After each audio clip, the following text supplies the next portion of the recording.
Всем привет! Это канал Шелла Аш.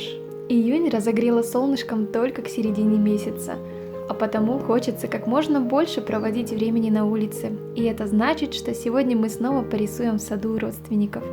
С собой у меня, как обычно, коробка акварели и акварельный скетчбук. А еще шикарный для пленэра стол и стул. Но это лишь на первый взгляд, и я чуть позже объясню почему. Сейчас вокруг столько цветов, и все они невероятно яркие и красивые, и хочется рисовать только их. Здесь в саду очень много ирисов. Я выбрала этот, потому что он рос отдельно, и его было удобнее рисовать. А еще было интересно передать белый цвет акварелью. Теперь немного про этот стол. Возможно, кто-то скажет, что пленэр это не про рисование за столом, но знаете, все же пленэр переводится как рисование на открытом воздухе, а не рисование на коленке. Хотя рисовать можно на чем угодно, главное, чтобы вам было удобно и это нравилось. В моем случае стол необходим для съемки видео. Здесь и более приятный вид, чем на коленку, есть куда прикрепить штатив и в принципе доступность материалов. Ну и в конце концов, почему бы и нет? Однако есть пара «но». Во-первых, со столом не так-то просто везде уместиться, как, например, здесь между грядок. А во-вторых, мне было бы даже удобнее рисовать на колене, потому что стол трясется даже от набора краски, а соответственно трясется и камера, поэтому рисовать надо как-то в воздухе, а еще немного изгибаться буквой «зю» вокруг этой самой камеры, чтобы из-за нее было что-то видно, и чтобы голова не попадала в кадр кусками. Вот такая проза жизни.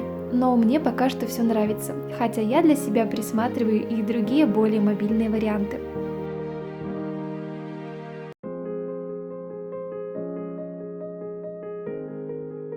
Вот такой ирис получился. Когда мне не хватает цвета, яркости или контраста в акварели, начинаю уходить немного в декоративный стиль.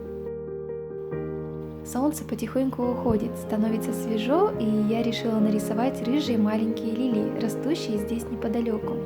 В последнее время на пленэре все же рисую акварелью с наброском, потому что так, конечно, больше уверенности в результате, хотя это совершенно не спортивно. Дневной зной сменяется прохладой, комары потихоньку переходят в наступление, несмотря на защитный спрей. Я думаю, что самое легкое в изображении на пленэре – это цветы.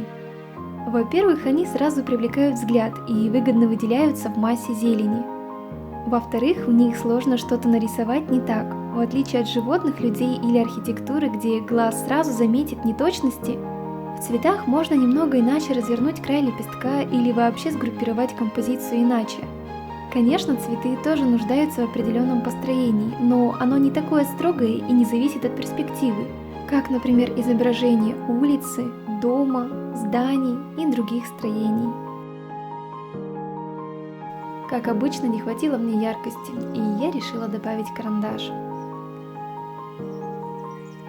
Вот такие лилии у меня вышли. Этот вечер завершал горшочек фиалок. Честно скажу, что жаркий летний день обернулся очень холодным вечером, и даже руки стали замерзать. Поэтому цвет фиалок достоверностью совершенно не отличается. Уже не хотелось подбирать оттенок, надо было скорее закончить, пока я совсем не замерзла. Как сказали мои родственники, искусство требует жертв.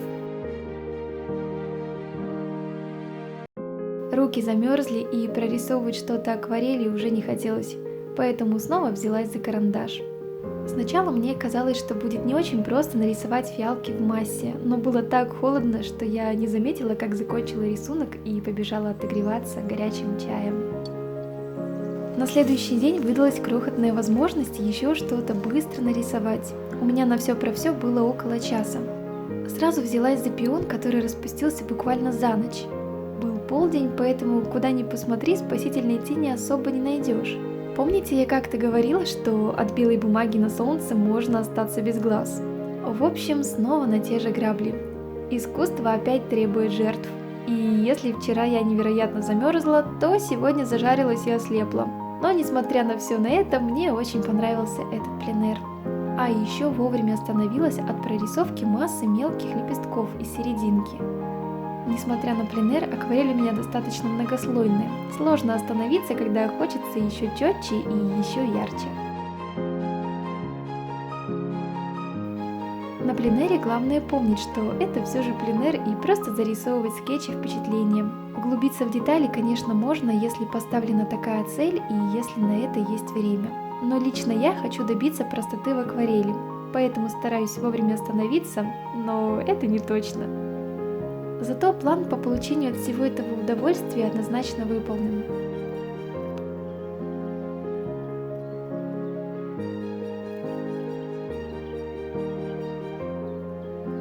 Смотрите, как распустились вчерашние рисы.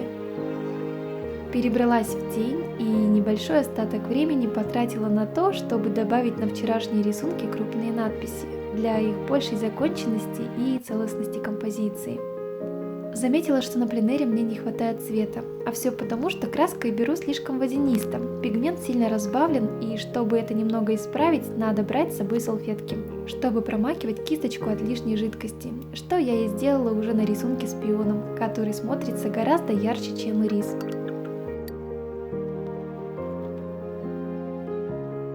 Вот такой пленэр в этот раз получился. Скетчбук потихоньку продолжает пополняться воспоминаниями уже о лете.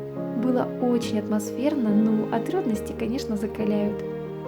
Пока стоит прекрасная погода, самое время ходить на пленэры, запасаться хорошими впечатлениями и вносить с собой в скетчбуки небольшие воспоминания. Однако не выходите рисовать в полдень, обязательно берите что-то на голову, а к вечеру и на плечи. Еще не забывайте про комаров и клещей. И помните, как коварно может слепить от бумаги солнце. А я желаю вам теплых и уютных пленэров, летнего вдохновения и творческого настроения. До встречи в новых видео и пока!